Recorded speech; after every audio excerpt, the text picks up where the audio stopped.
Hola a todos, nos encontramos de nuevo en este video sobre circuitos. En esta clase veremos los siguientes conceptos. Vamos a revisar el concepto de corriente eléctrica, resistencia eléctrica o conductancia y cómo se relacionan, ¿cierto?, dentro de un circuito vía la ley de Ohm. Vamos a ver qué tipos de circuitos podemos usar, como circuitos en serie, en paralelo, para terminar finalmente con el concepto de potencia. Para poder hablar de corriente eléctrica, lo primero que tenemos que entender es que estamos hablando del movimiento de cargas eléctricas. En la clase pasada definimos la carga eléctrica, definimos los campos, las fuerzas eléctricas que actúan sobre estas cargas. Pero ahora vamos a ver lo que tiene relación con el movimiento de estas cargas. Vamos a darnos cuenta, ¿cierto?, tal como vimos la semana pasada, que si tomamos, por ejemplo, una carga de prueba positiva, esta se moverá siempre desde una zona de mayor potencial a una de menor potencial eléctrico, de forma natural. Si yo suelto una carga positiva en el espacio y esta carga se mueve, significa que está yendo hacia una zona de potencial menor. Por ejemplo, si suelto una carga positiva en este punto A y esta se dirige de manera espontánea al punto B, yo puedo asumir que existe una diferencia de potencial entre el punto A, B, una diferencia de potencial B a B, como lo definimos la vez pasada, donde la energía en B, la energía potencial eléctrica, será menor, puesto que esta carga se dirige de manera espontánea hacia allá. Esto es lo mismo, tal como veíamos la vez pasada, como la idea que nosotros teníamos de que si un niño se tira por un tobogán, ¿cierto?, no va a subir de manera espontánea por el tobogán, va a bajar. Si yo suelto una piedra, la piedra lo que va a hacer espontáneamente es bajar, ir de una zona de mayor energía potencial a una de menor energía potencial. En este caso es lo mismo, solo que con el movimiento de una carga eléctrica, donde irá de una zona de mayor potencial a una de menor potencial, y entonces se producirá el movimiento de esta carga positiva. En este caso, ¿cierto?, nosotros asumimos que era un espacio vacío, pero en realidad las cargas que nosotros vamos a estudiar ahora se van a mover dentro de materiales. Entonces, ¿qué pasa si este movimiento ocurre no en el vacío, sino que en un sólido o en un material? ¿Ya? Puede ser un líquido en una solución, por ejemplo, o en un material como un alambre u otra cosa. En este caso, el movimiento de la carga positiva entre A y B va a depender de distintas cosas. En primer lugar, y principalmente, ¿cierto?, de si existe una diferencia de potencial entre el punto A y el punto B, ¿cierto?, que es lo que nosotros vamos a llamar una fuerza motriz, es decir, ¿hay alguna razón, por así decirlo, para que la carga positiva vaya de A a B? Bueno, si en B hay un potencial menor, va a existir, ¿cierto?, esa fuerza motriz, entonces vamos a tener que la carga va a viajar desde A hasta B, desde una zona de mayor potencial a una de menor potencial. Notemos que si no hubiera, me voy a agachar un poquito, si no hubiera una diferencia de potencial entre estos dos puntos, la carga no se movería, se quedaría en reposo, ¿de acuerdo? Lo otro que tenemos que fijarnos es si el material en el cual esa carga se quiere mover puede conducir las cargas o no. En la semana pasada veíamos en la clase que los materiales se podían catalogar como conductores o no conductores o aislantes, ¿ya? Y entonces también va a tener que ver, ¿cierto?, si la carga se mueve con el hecho de si el material en el cual se está tratando de mover permite este movimiento o no. Esta es una tabla que es muy parecida a la que vimos la clase pasada, donde podemos ver cómo se clasifican distintos tipos de material. Por ejemplo, tenemos aquí la plata, que sí tiene la propiedad de ser un conductor y por lo tanto sí puede generar un movimiento de carga en su matriz. El cobre, que también es un conductor, también permite el movimiento de carga. Lo mismo el fierro. El carbono es un conductor menos bueno, el agua también. El aire no permite el movimiento de cargas, así como la madera, el vidrio y la goma. Tal como veíamos en el video pasado, estas aseveraciones son aseveraciones que no son absolutas, ¿cierto? Porque si nosotros sometemos a estos materiales a una diferencia potencial muy grande o a un campo eléctrico muy grande, sí puede haber una descarga eléctrica y un movimiento de carga. Pero en condiciones, vamos a decir, normales, ¿cierto?, se comportan como aislantes o como conductores estos materiales que tenemos en esta tabla. ¿Cuáles son las cargas que se desplazan en un campo eléctrico? nosotros sabemos, ¿cierto?, que en los metales hay muchos electrones que se mueven, pero básicamente se mueven al azar. Y este movimiento está influenciado por la diferencia potencial externa que puede existir en este material. Por ejemplo, si tomamos en vez de un alambre una solución acuosa en la que disolvemos cloruro de sodio, el NaCl común que tenemos en las casas, nosotros sabemos que esta sal se va a disociar en sus dos iones, en sus iones cloruro, ¿cierto?, con carga negativa, y en los cationes sodio con carga positiva. Y todas estas partículas, ¿cierto?, van a estar disueltas en el agua. Si se aplica un campo eléctrico, como se ve en la figura aquí de izquierda a derecha, lo que va a ocurrir es que las cargas se van a mover. Y en este caso se van a mover ambas, tanto las positivas como las negativas, en función de ese campo eléctrico que yo estoy aplicando. Entonces, dicho todo eso, ya estamos en condiciones de poder definir qué vamos a entender por corriente eléctrica. Si este es un material conductor, este dibujo que tenemos acá, y consideramos este círculo como el área transversal, es decir, si yo tengo un cable y hago un corte, ¿cierto?, voy a tener mi cable puesto así, esta área, este círculo, vamos a decir que es el área transversal. Entonces vamos a tener un movimiento de cargas positivas, ¿cierto?, de izquierda a derecha, y vamos a definir la corriente eléctrica, ¿cierto?, como la cantidad de carga que pasa a través de esa superficie por intervalo de tiempo. Es decir, la corriente I será igual al delta Q o el delta de carga, la cantidad de carga que pasa por esta área en una cierta cantidad de tiempo, ¿sí? La unidad que tiene la corriente es el ampere, y un ampere es un coulomb partido por segundo. ¿De acuerdo? Recuerden que coulomb es la unidad de la carga eléctrica y segundo la unidad del tiempo. Por lo tanto, si la corriente yo la defino como la cantidad de carga por unidad de tiempo, tiene sentido que esto sea un ampere, coulombs por segundo. ¿De acuerdo? El movimiento de la carga en el tiempo, ¿cierto?, lo que hemos definido como corriente eléctrica, es posible porque existe una diferencia de potencial entre los dos puntos en los que yo estoy viendo el movimiento. Y por lo tanto, cuando yo pongo una diferencia de potencial entre dos puntos de un material conductor, va a existir una corriente eléctrica. Toda corriente eléctrica necesita que exista una diferencia de potencial entre los puntos en los que ocurre y que el material sea conductor, porque si no, la corriente no puede moverse, ¿cierto? La cantidad de corriente que se mueva, es decir, cuánta carga positiva va a pasar por esa área que habíamos definido, va a depender básicamente de dos cosas. Uno, de cuánta diferencia de potencial yo ponga entre los extremos de ese alambre, por ejemplo, es decir, cuánta es la diferencia de energía que yo estoy imponiendo en mi sistema. Entonces, de eso va a depender cuánta carga se desplace, y eso hace sentido, ¿cierto? Pero también va a depender de qué tan buen conductor sea el material. Si es un mal conductor, por más que yo ponga un potencial elevado, ¿cierto?, la carga que se va a mover va a ser pequeña, ¿sí? Pero si es un buen conductor, entonces va a ser mayor. Por convención, ¿ya? Y esto es una decisión que se toma y es una definición en el fondo que nosotros aceptamos y con la cual trabajamos, la carga que se mueve entre dos puntos es positiva. Consideramos el movimiento de cargas positivas como la corriente. Es decir, si yo tengo cargas positivas que se mueven desde izquierda a derecha, ¿cierto?, voy a tener que de izquierda a derecha hay una corriente positiva.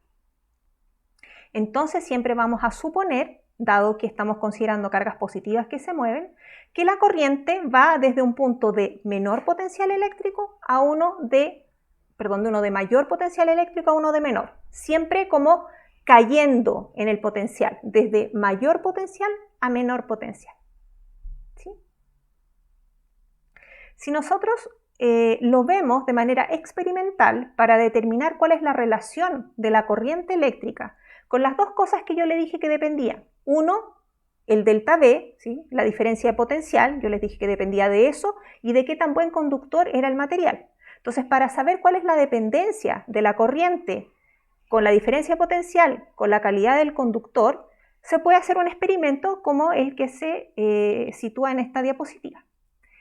En esta diapositiva nosotros podemos ver un circuito muy simple en que vamos a tener una diferencia de potencial que está dibujada aquí como estas barritas paralelas de distinto largo, ¿cierto? Y la letra V de volt, recuerden, el potencial se mide en volt. Vamos a tener aquí un material que es distinto al cable que une el todo, ¿cierto? Que es el material que estoy viendo si es conductor o no conductor, el material que estoy evaluando. Y vamos a medir entonces la corriente que circula por este cable conectado a este material que yo no sé si es buen conductor o mal conductor, ¿de acuerdo? En este gráfico lo que se ve es en el eje de las Y la corriente en miliamperes y en el eje de las X el potencial en milivolts. Entonces lo que nosotros podemos ver aquí, cada uno de estos puntitos azules corresponde a la medición de corriente cuando yo he variado o he fijado el potencial a un valor determinado. Por ejemplo, si yo fijo el valor del potencial aquí en este valor, voy a tener una cierta cantidad de corriente que va a estar situada a este lado y voy a tener entonces uno de estos puntitos azules. Si yo aumento, ¿cierto?, el potencial o la diferencia de potencial entre estos dos cables por el lado de arriba o por el lado de abajo, ¿cierto? Por ejemplo, lo subo mucho, veo que la corriente que va a circular va a ser mucho mayor, ¿ya? Y va a corresponder, si me fijo en este puntito azul, a este valor de acá en el eje de las Y. Si yo veo una serie de puntos que he construido variando de a poco el potencial y midiendo la corriente que se genera cuando yo varío el potencial, voy a tener este conjunto de puntos azules que ustedes pueden ver aquí. Y tal como ustedes ya se habrán dado cuenta, el comportamiento que tienen estos puntos azules es de una recta. Por lo tanto, si yo miro este experimento, lo que puedo decir es que varias cosas. Una, mientras mayor la diferencia de potencial, mayor es la corriente, ¿cierto? Esto lo puedo ver. Si yo tengo este potencial, tengo esta corriente de acá. Si yo aumento el potencial a un valor por acá, voy a tener una corriente mayor. Eso es lo primero que puedo decir. También, como les decía, puedo ver que la dependencia es lineal y por lo tanto puedo decir que no solo mientras más potencial, mayor corriente, sino que además ambos son directamente proporcionales, ¿ya? Forman estos puntos una línea recta. Lo otro que me doy cuenta es que esta línea recta pasa por cero y eso significa que cuando mi diferencia de potencial es cero, la corriente también es cero, que es lo que estábamos conversando hace unos minutos. Aquí tenemos otro gráfico que nos va a ilustrar ya lo que vamos a llamar la ley de Ohm.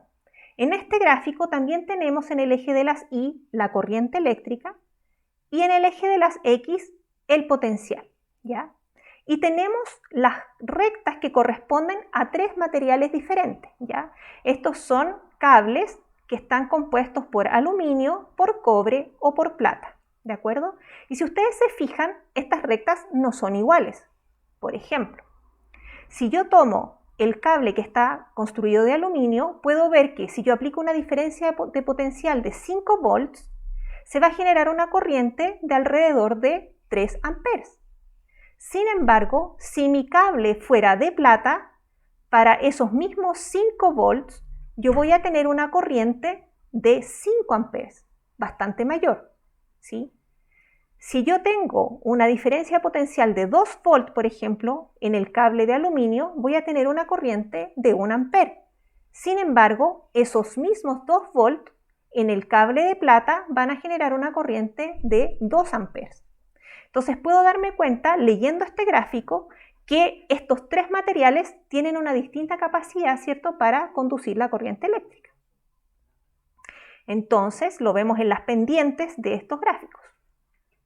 Por lo tanto, vamos a definir lo que conocemos como conductancia o que se representa por su letra G. O el inverso de la conductancia, que es probablemente lo que ustedes más conocen, que es la resistencia, ¿ya? Que es el inverso de la conductancia. Y vamos a darnos cuenta que en este gráfico, a partir de este gráfico, nosotros podemos determinar cuál es el valor de la conductancia o cuál es el valor de la resistencia. El valor de la conductancia expresa en el fondo qué tan fácil es que se conduzca la corriente dado un potencial, ¿cierto? Entonces, lo que podemos ver es que de estos datos que tenemos acá, por ejemplo, la plata tiene una mayor conductancia que el aluminio, claramente, porque para una misma diferencia de potencial, por el cable de plata pasará una mayor corriente que por el cable de aluminio, ¿sí? O, dicho de la manera inversa, el cable de aluminio tiene una resistencia mayor que el cable de plata, ¿de acuerdo? ¿Cómo vamos a definir matemáticamente cómo medimos la conductancia o la resistencia? Si nosotros tomamos, por ejemplo, el cable de plata, ¿cierto? Vemos que la pendiente de esta línea recta, ¿cierto? Va a corresponder a la conductancia y va a ser igual a I partido por V. Es decir, cuánta corriente, ¿sí?, yo voy a tener por cada unidad de voltaje que varíe, ¿cierto? La pendiente de una recta como la pendiente de cualquier recta. Por lo tanto, la ecuación que define esta recta que yo tengo acá será igual a I igual a G por V. Y esto es lo que se define como la ley de Ohm. Esto fue lo que el señor Ohm descubrió y le puso su nombre, ¿cierto?, a esta ley, en la que en el fondo nos indica cómo depende la corriente con el potencial a través de una característica del material que vendría a ser la conductancia en este caso, ¿sí? Entonces lo que nos dice es que la corriente es proporcional al potencial y que la constante de proporcionalidad es la conductancia, G. También podemos escribir la ley de Ohm en función de la resistencia. Como habíamos visto en la diapositiva anterior, la resistencia es el inverso de la conductancia. Por lo tanto, la resistencia será V partido por I. Y la ley de Ohm, en términos de resistencia, la podemos definir como V igual a I por R, que es la forma que probablemente ustedes la han conocido en el pasado. La unidad de la conductancia de G es el Siemens, con la letra S. Y la unidad de la resistencia es el Ohm, o la letra omega, ¿de acuerdo? Y como decíamos anteriormente, una es el inverso de la otra. La resistencia es el inverso de la conductancia, por lo tanto, un Siemens es lo mismo que 1 partido por Ohm. Ambos valores son una característica de un material y son escalares, ¿de acuerdo? Entonces, nosotros de aquí en adelante vamos a usar más la noción de resistencia cuando nos refiramos a los elementos de un circuito más que a la conductancia, simplemente por razones prácticas. Entonces, ¿de qué depende la resistencia en un conductor? ¿Qué hace que un conductor, ¿cierto?, vaya a tener una resistencia mayor o menor? Dada la ley de Ohm, V igual a I por R, tenemos que la resistencia la podemos escribir como la letra griega ρ por el largo del cable dividido por el área transversal del cable.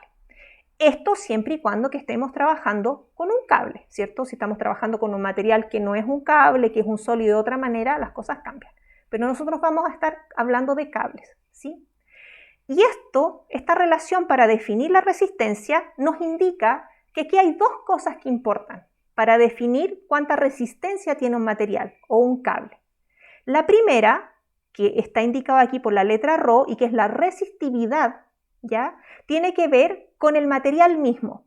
Cada material, ya sea cobre, ya sea plata, ya sea aluminio, etc., tiene su propia resistividad. Es una característica del material de que está hecho el cable que estamos trabajando, ¿sí? Y lo otro de lo que depende la resistencia tiene que ver con la geometría del cable, es decir, con cuán largo sea y con cuán ancho sea. Mientras más largo sea un cable, mayor será su resistencia, ¿sí? Y mientras más ancho, mientras más grueso sea un cable, menor será su resistencia. Si pensamos esto, tiene sentido, ¿ya? Si un material tiene una cierta resistividad, es decir, tiene una cierta resistencia al paso de la corriente, ¿cierto? Mientras más largo sea el recorrido que los iones tienen que hacer, bueno, mayor será la resistencia que yo me encuentre, como un poco la fuerza de roce, ¿cierto? Mientras más ando por una zona rugosa, mayor es la energía, ¿cierto?, que yo necesito para atravesar esa zona, como veíamos en las clases anteriores. De la misma manera, mientras más largo el cable, ¿cierto?, mayor va a ser la resistencia asociada a ese trozo de cable. Pero también veíamos que íbamos a definir la corriente como la cantidad de carga que pasaba por el área transversal, ¿se acuerdan? Entonces, mientras mayor sea el área, uno podría pensar que más iones pueden pasar a través de ella. y por lo tanto esa relación es inversa. De cualquier manera, recuerden entonces que la resistencia de un material va a depender de las características intrínsecas del material y de la geometría del cable. ¿De acuerdo? Por ejemplo, si tratamos de contestar a la pregunta que está aquí, dos cables de igual material, supongamos de plata, que tengan el mismo largo, pueden tener resistencias diferentes. ¿Por qué? Son del mismo material, así que no es el ρ, son del mismo largo, así que no es el largo, no es L, por lo tanto, probablemente tienen distinto grosor, son cables de distinto calibre. ¿Sí? Es así de simple. Las soluciones acuosas, ya no solo los cables, las soluciones también pueden presentar una resistencia. Y tenemos el caso, por ejemplo, de soluciones de NaCl a una cierta molaridad, o sea, con una cierta cantidad de moléculas por volumen, ¿cierto? Yo me imagino que ustedes vieron el concepto de molaridad en química, y de glucosa, ¿cierto? A la misma concentración, o sea, hasta la misma cantidad de moléculas disueltas en el agua, tienen resistencias muy diferentes. ¿A qué creen ustedes que se puede deber? Como indicación, contarles, ¿cierto?, que el NaCl, como veíamos al inicio de la clase, se va a disociar entre su ion positivo, el sodio, y el cloruro, que es negativo, ¿cierto? En cambio, la glucosa no le va a pasar eso. Y eso les puede dar una indicación entonces de en cuál de las dos la corriente entonces va a pasar mejor. Aquí nosotros tenemos un circuito, pero esta parte de la clase la vamos a continuar en un siguiente video, así es que vamos a hacer una pequeña pausa aquí. Nos vemos en el próximo video.